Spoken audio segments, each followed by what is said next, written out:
Assalamualaikum dan salam syarabku sayang, bersama saya Alfairez Jumurin. Fokus berita malam. Sarawak Shell Berhad telah merintis industri minyak dan gas di Malaysia serta menerajui kepakaran minyak dan gas di samping menyediakan pekerjaan peluang untuk rakyat Sarawak.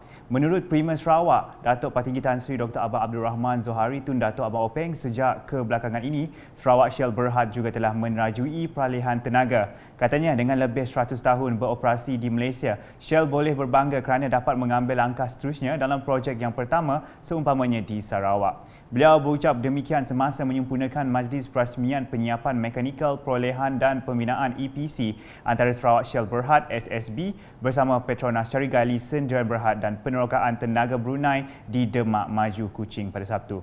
Katanya dengan lebih 100 tahun beroperasi di Malaysia, Shell berbangga kerana dapat mengambil langkah seterusnya dalam projek yang pertama seumpamanya di sini. So ladies and gentlemen, these are the pertinent issues I want to share with you this morning, and I would to congratulate Shell, I would congratulate the Petronas, and so Brooke Dariat for being able to deliver this sophisticated sort of product through their fabrication, and I wish everybody all the best. The more you produce the gas, the more sales tax I got for Sarawak. Thank you very much. Dalam majlis sama, Premier Sarawak mengucapkan setinggi-tinggi penghargaan kepada semua pihak berkepentingan utama sepanjang perjalanan dan pertumbuhan Brooke Dockyard. Tambah beliau, TIMI dikuasakan oleh sistem kuasa hibrid solar dan angin, mengesahkan komitmen Shell sebagai rakan kongsi dalam memperkasakan kemajuan. Tegas beliau lagi, Brooke Dockyard juga disarankan untuk bekerjasama dengan syarikat-syarikat lain untuk meningkatkan lagi pengetahuan terutamanya pada bidang teknologi. So Brooke Dockyard has to change also and try to work together with those who are in this field, especially in technology. And I have told Petronas I want to work together with hydrogen because they have a new membrane. Normally hydrogen is produced needing 60 kilowatt hour of power. And Petronas has invented the membrane that can split hydrogen and oxygen. The new membrane that only needs about 38 kilowatt hour. Majlis tersebut merupakan projek pembangunan padang TIMI yang sedang dibangunkan sebagai sebahagian daripada kontrak perkongsian pengeluaran SK318 dengan SSB sebagai operator yang telah difabrikasi di kawasan fabrikasi Brooke Dockyard, Sejingkat dan Demak.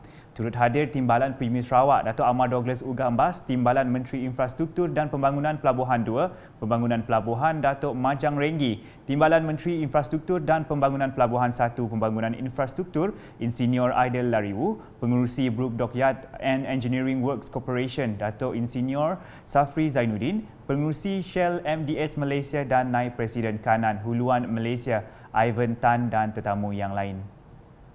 Berita seterusnya, seramai 64 peniaga menerima bantuan khas Sarawakku Sayang BKSS 8.0 secara tunai sebanyak RM1,000 seorang melalui Majlis Daerah Matu Daro MDMD, yang mana kumpulan ini sukar untuk menggunakan aplikasi Sarawak Pay serta tidak dapat dihubungi semasa proses verifikasi data di peringkat awal. Majlis penyerahan bantuan ini telah disempurnakan oleh Timbalan Menteri Perancangan Bandar, Pentadbiran Tanah dan Alam Sekitar Sarawak, Datuk Len Talif Saleh, bertempat di Pasar Tamu Medan Selera Belawai pada Jumaat.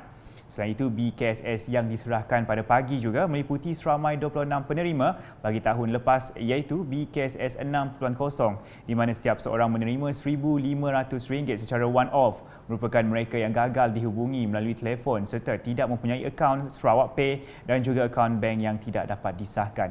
Datuk Len dalam ucapannya berkata kerajaan Sarawak di bawah pimpinan Premier Sarawak, Datuk Patinggi Tan Sri Dr. Abang Abdul Rahman Zohari Tun Datuk Abang Openg akan sentiasa meneruskan usaha menangani pandemik COVID-19 di Sarawak agar ia terkawal dan tidak membebankan kehidupan rakyat. Jadi oleh sebab itulah saya sebagai pemimpin kawasan ini mengucapkan terima kasih mewakili warga di kawasan Tanjung Malis ini, PN Partai Kuala Rajang, mengucapkan terima kasih kepada Kerajaan Negeri di bawah pimpinan Yang Terhormat Premier kita Abang Jo. Tuan-tuan dan puan-puan, seperti yang telah dijelaskan oleh kita usaha tadi, kita negeri mengambil proaktif usaha untuk memikirkan sesuatu kaedah yang terbaik supaya mana yang tersisih atau tertinggal terlepas dari pandangan boleh diserapkan kepada senarai untuk menerima bantuan ini. Dalam program berbeza, Datuk Len bersama Ahli Parlimen Tanjung Manis merangkap pengurusi CIDB Malaysia, Insinyur Yusof Abdul Wahab turut sama hadir merasmikan program Jualan Murah Keluarga Malaysia JMKM di kawasan DUN N41 Kuala Rajang. JMKM di kawasan DUN Kuala Rajang adalah kali keempat dianjurkan dan buat julung kalinya diadakan di Kampung Belawai dengan rakan strategik Kedai Runcit Sri TYX Jayakoh pada Jumaat. Ini merupakan inisiatif berterusan kerajaan dalam membantu meringankan beban yang ditanggung rakyat, khususnya golongan B40. Pelaksanaan program JMKM sebelum ini dilaksanakan pada peringkat Parlimen dan sekarang diperluaskan ke kawasan DUN bagi memudahkan penduduk B40 menikmati barangan asas dengan harga yang murah. Datuk Len semasa ditemui pemberita berkata beliau mengucapkan ribuan terima kasih kepada Kementerian Perdagangan Dalam Negeri dan Hal Ehwal Pengguna, KPDNHEP Mukah dan rakan strategik yang terdiri daripada pihak swasta serta kerajaan dalam menjayakan program tersebut. Dari segi sambutan program yang dianjurkan oleh Kementerian Perdagangan Negeri HEP di mana keputusan ini melibatkan ahli parlimen dan ahli Dewan Undangan Negeri untuk membantu rakyat di kawasan terutama sekali di kawasan luar bandar di mana harga harga barang yang dijual dalam 30% lebih murah daripada harga asal. Kita lihat dari segi apa yang kita saksikan pada hari ini, memanglah kalau dari jumlah memang kecil, tetapi bagi kampung seperti ini adalah merupakan satu jumlah yang besar. Jadi itulah kalau kita lihat dari sambutan memang itu baik sekali dan maklumlah harga dikurangkan pada 30% harga asal. Itu juga saya mohonlah terima kasih kepada mereka yang dikajui oleh Menteri Alex Ligi supaya program ini dapat diperluaskan lagi dan juga diadakan lebih keras lagi. Untuk rekod pelaksanaan program JMKM sebanyak 3 kali hanya tertumpu di kawasan Tanjung Manis, antaranya ialah pada 26 hingga 27 Mac di Family W Grocer, 26 Ogos di Family W Grocer dan 24 September di Kedai Runcit Selamat. Disebabkan sambutan menggalakkan di kawasan Tanjung Manis, pelaksanaan program JMKM kali ini tertumpu di kawasan Belawai untuk memberi peluang kepada penduduk di kawasan berkenaan menikmati barangan asas dengan potongan harga sehingga 30%. Beralih dengan paparan di Betong, Jawatankuasa Pembangunan Pendidikan Layar LEDC meneruskan inisiatif memperkasakan bidang pendidikan digital di kawasan itu dengan menyumbang tablet Huawei MatePad T kepada 3 buah sekolah menengah di Betong untuk kegunaan guru dan pelajar. Simbolik penyerahan tablet itu disempurnakan oleh Timbalan Menteri Belia Sukan dan Pembangunan Usahawan merangkap Ahli Dewan Undangan Negeri Layar, Datuk Gerald Rentap Jabu di Pusat Hikmat DUN Layar pada Jumaat. Menurut Datuk Gerald, sumbangan tablet ini telah dilakukan beberapa tahun kebelakangan ini bertujuan memperkasakan aspek pembelajaran secara digital para pelajar di kawasannya. Sementara itu, pengurusi JK Pembangunan N36 Layar, Paul Langgar menyatakan para penerima tablet adalah dari 3 buah sekolah menengah iaitu SMK Ulu Layar, SMK St. Augustine Betong dan SMK Datuk Patinggi Kedit. Mereka adalah dari kalangan guru-guru yang mengajar tingkatan 4 tahun 2022 seramai 92 orang dan semua pelajar tingkatan 4 dari 3 buah sekolah berkenaan iaitu seramai 360 orang. Terdahulu, Datuk Gerald telah mengadakan lawatan singkat ke Pejabat Unit Komunikasi Awam Sarawak, UKAS bahagian Betong. Kunjungan beliau adalah bagi menyantuni para kaki tangan UKAS yang ditugaskan di Pejabat UKAS bahagian Betong. Penyelia UKAS bahagian Betong, Tony Malang Cabu, merakamkan penghargaan di atas kesudian Datuk Gerald serta rombongan berkunjung ke situ. Turut hadir Residen bahagian Betong, Richard Michael Abu Nawas dan Penguasa Tanah dan Survey bahagian Betong, Maurice Nayub. Selepas itu, Datuk Gerald meluangkan masa memberi penghormatan terakhir kepada mendiang Johnson Igum di Rumah Panjang Bulu Antu, Padeh, Betong yang meninggal dunia pada usia 80 tahun. Dalam ziarah itu, beliau telah menzahirkan ucapan takziah dan menghulurkan sedikit sumbangan kewangan kepada keluarga mendiang yang meninggal dunia pada 27 September lepas. Ahli keluarga dan para penduduk rumah panjang tersebut turut merasa terharu dengan kehadiran Datuk Gerald. Di Bau pula, Malam Kesenian dan Kebudayaan Pesta Tasik Biru 2022 yang menampilkan persembahan gong dan tarian tradisional boleh dijadikan sebagai wadah mempromosikan budaya suku kaum Bidayuh. Ahli Dewan Undangan Negeri Opar, Billy Sujang berkata, acara berkenaan adalah penting bagi memelihara adat resam dan identiti kaum Bidayuh. Dan di situ juga nanti kita boleh mempromosi budaya kita sebenarnya.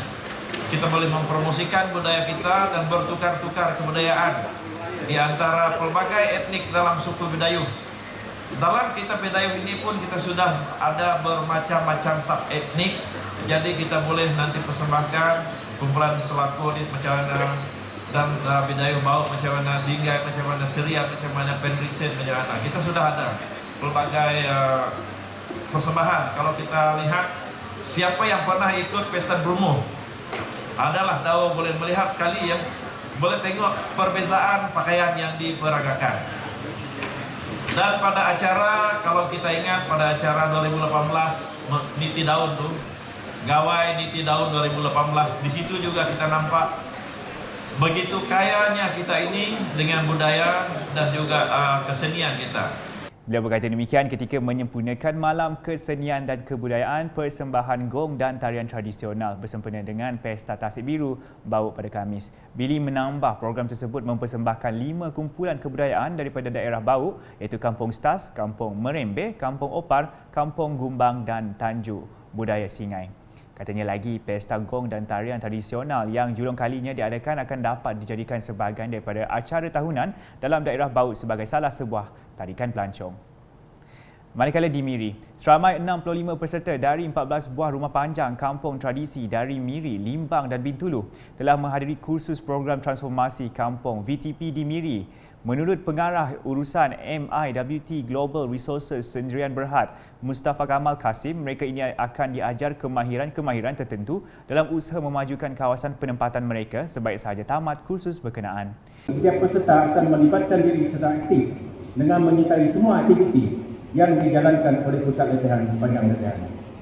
Dasar ini selaras dengan dasar kerjaan untuk melahirkan lebih ramai peserta dari bidang berkemahiran yang bermatlamat untuk membudayakan bidang kemahiran di kalangan rakyat Sarawak khasnya dan Malaysia amnya. Beliau berucap demikian semasa merasmikan program transformasi kampung di Pusat Latihan MIWT Global Resources Sendirian Berhad Miri pada Jumaat. Program ini diselaraskan Unit Pemantauan Pelaksanaan Sarawak sebagai urus setia dengan bantuan semua residen bahagian. Antara kursus yang ditawarkan ialah kursus asas keselamatan pendawaian elektrik, kursus penghasilan pastry dan bakery serta kursus tanaman secara fertigasi yang mula diadakan pada 26 hingga 30 September ini. Sekian edisi malam bersama saya Alfaris Jumurin. Berita lebih lanjut boleh didapati di semua platform media sosial UKAS termasuk portal ukas.sarawak.gov.my dan UKAS channel di YouTube. #Meja Berfakta, salam UKAS.